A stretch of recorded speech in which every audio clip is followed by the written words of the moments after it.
on something that I had discovered before but hadn't really written about in the depth that I was able to in that book. And that is the technique that makes a book a page turner, a book that you compulsively read and cannot stop reading. It's the 2 a.m. book, right? It's right. You know what Yes. I mean. You get to the end of the chapter and you say, "Oh gosh, it's 2 a.m. I have to go to work tomorrow," but just one more chapter. Yeah. And so you turn the page and the light stays on and you keep reading. Well, what produces that? And in particular, why does that happen with certain kinds of books that you as a reader don't like? There's literary fiction that you may find kind of meretricious and showy and not your kind of thing, and yet, even while you say to yourself, "I don't like this kind of book," you still turn the pages. Or you might read a trashy airport thriller and think, "Oh, look at this, this piece of poorly written, paper-thin characters and so forth," and yet you're still turning the pages. Well, what's happening when you cannot stop reading is the same thing in either case. It's a technique that I call microtension. It's the moment-by-moment, line-by-line tension, which really means the dis-ease or the discomfort or cognitive dissonance even that you create in the reader. The reader feels slightly uneasy about something, and in order to relieve that feeling, there's only one thing the reader can do, and that's read the next thing on the page. However, if you have a constant stream of microtension on the page, making the reader uneasy all the time, the reader will always read the next thing on the page. That's how a page turner becomes a page turner.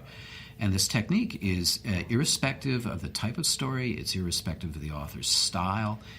It operates in many different ways, and it's also the reason that people are able to break rules, like do things like open with the weather, which is a big no-no, as you know. Unless it's Wuthering Heights or something where or John important. Steinbeck or something, who opened, I forget which book, with a 2-page description of a drought, But it worked, and there's a reason that it worked. And so theoretically, once you understand how microtension works, you can have the most inactive thing on the page. You can have a character standing in the middle of the desert at high noon with nothing moving and nothing around and nothing happening at all. You can go on like that for 4 pages, and it can be the most riveting thing you've ever read, if you understand microtension and how it really works on readers. So there's a long chapter in that book that explains that particular technique as well. Here's something I remember from that book, which I will probably misremember and get wrong, so please correct me. All right. You're talking about believability, even in something like far future science fiction or fantasy. Right. And the point, as I remember it anyway, you made is it's not whether the plot is believable in the sense of could this ever happen, will this ever happen? It's does the character believe it? Yes, you're not the only person today who's brought up that point in that book. The truth is that readers do not necessarily approach a novel in the spirit of, oh, wow, crazy things are going to happen in this book, and I'm totally on board. Give me any kind of wild thing, and I'll just go with it. Readers don't actually approach a story that way. They approach a story with folded arms and skepticism.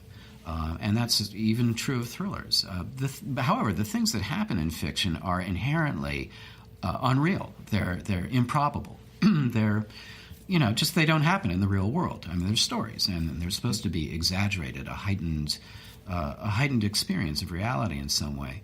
So how do you make that happen? How do you get readers to buy into something that's very, very unlikely to happen in the real world, or even futuristic, or even fantasy and completely made up? Magic, for instance. There's no real magic, but in fantasy fiction, we go right with it. How do you do that? Well, essentially, if the narration of the story, if the life and outlook of the point of view characters in the story presume these things, accept these things, the reader will too. It's not automatic. There's a lot more to world building in futuristic or fantasy stories, let's say. Although world building is a technique that really every writer should practice, and we could go on for a little while about that too. But the point is that there's a presumption, there's a confidence, there is a reality to the unreality, and that can only be conveyed through the characters on the page because we're in their point of view as we read. One more book, The Emotional Craft of Fiction. First of all, you're using the word craft, not art, as others might have done, but you chose craft. Yes. Is that significant? Yes. The emotional effect of fiction on us as readers is a measurable effect, it's a real effect, and it comes from something that's on the page. And if it's on the page, we can analyze it, we can understand it, we can use it. It's not magic. Or at least we can enhance the emotional effect of stories. And so that book that I wrote is really about the emotional, the interaction of reader and story and what produces an emotional effect, indeed an emotional journey for the reader. Every reader is on their own emotional journey through a novel. Every reader reads a novel in a different way. We know this. You can see it easily. Go to Goodreads or Amazon, read the comments and reviews that people post. They can be wildly divergent. And you sometimes think, are these people reading the same book? Well, of course they are. It's the exact same book with the exact same words on the exact same number of pages. But they're having a different experience of that book. They're having an emotional journey through that book of their own. And our job, therefore, is to provoke that emotional journey. You can't control it. You shouldn't. Why would you?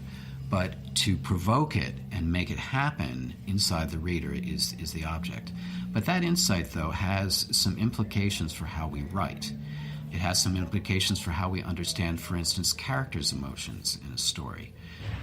When we talk about emotions in fiction, we mostly talk about what characters are going through and how we report that, show, don't tell, or whatever. Actually, what's happening as readers read is that we presume that whatever a character is feeling is what the reader feels. They're having an as-if experience going through the experience of the character. That turns out to be not true at all, not at all. What's happening is that the reader is evaluating what the character is going through. They're judging it, they're weighing it, they're comparing and contrasting it to their own experience. They're processing it and arriving at their own conclusion, their own emotional conclusion, at that particular moment in the story. Well, that might seem kind of an academic point, and who cares? We still just have to write what the character's feeling, and what difference does that make? But it does make a difference.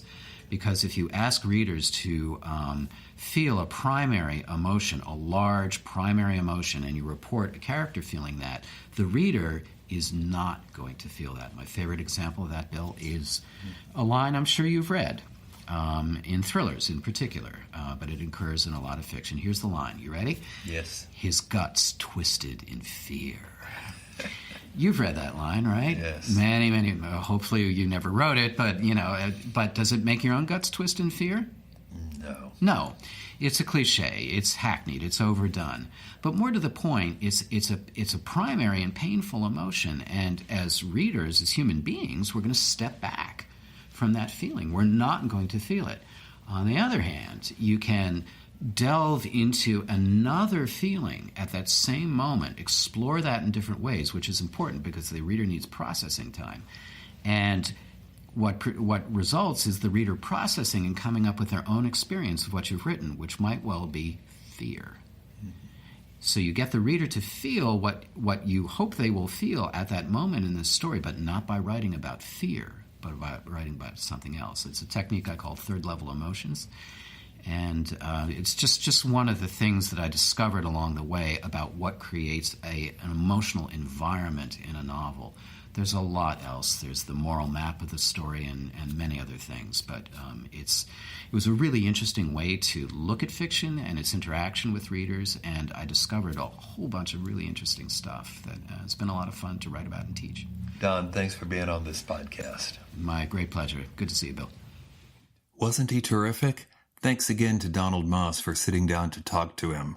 I'm hoping we'll have him on the podcast again sometime in the near future. In the meantime, feel free to send me your comments, thoughts, questions. My email address is willbern@gmail.com. That's the first four letters of both names, WILLBERN@gmail.com. In the meantime, keep writing. Remember what it says at the beginning of every one of those Red Sneaker books. You cannot fail unless you quit. See you next time.